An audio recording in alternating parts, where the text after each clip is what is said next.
అల్లూరి సీతారామరాజు 128వ జయంతి సందర్భంగా కేపీహెచ్పీ భాగ్యనగర్లోని విగ్రహానికి MP Etela Rajender, MLA Arikapudi Gandhi పూలమాలలు వేసి ఘనంగా నివాళులర్పించారు. దేశ స్వాతంత్ర్యం కోసం ప్రాణత్యాగం చేసిన అల్లూరి తెలుగు జాతికి గర్వకారణమని ఎంపీ ఈటెల కొనియాడారు.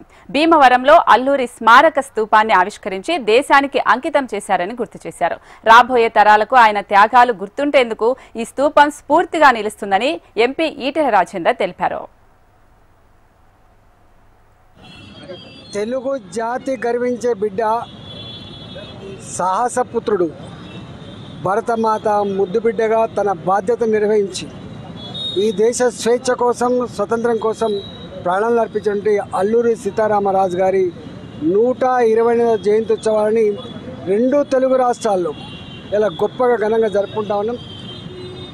అల్లూరి సీతారామరాజు యొక్క చరిత్రని మరణం చేసుకున్నటువంటి మోడీ గారు చెల్లించిపోయి ఆ త్యాగమూర్తి యొక్క విగ్రహాన్ని మా రాజుల అడ్డ భీమవరంలో ఆ స్తూపాన్ని ఆవిష్కరించి ఆ స్తూపం తెలుగు జాతి రాబోయే కాలంలో ఆయన యొక్క త్యాగాలని మరణం చేసుకునేటువంటి భాగ్యం ఉండాలని, రాబోయే తరాలు వారిని గుండెల్లో పెట్టుకోవాలనేటువంటి సంకల్పాన్ని సందేశాలు ఇవ్వడం జరిగింది.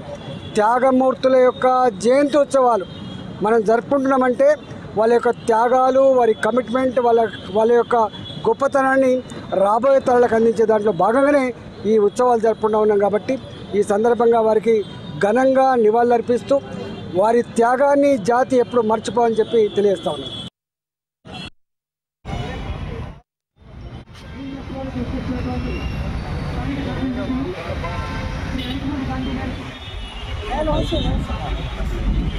Yeah.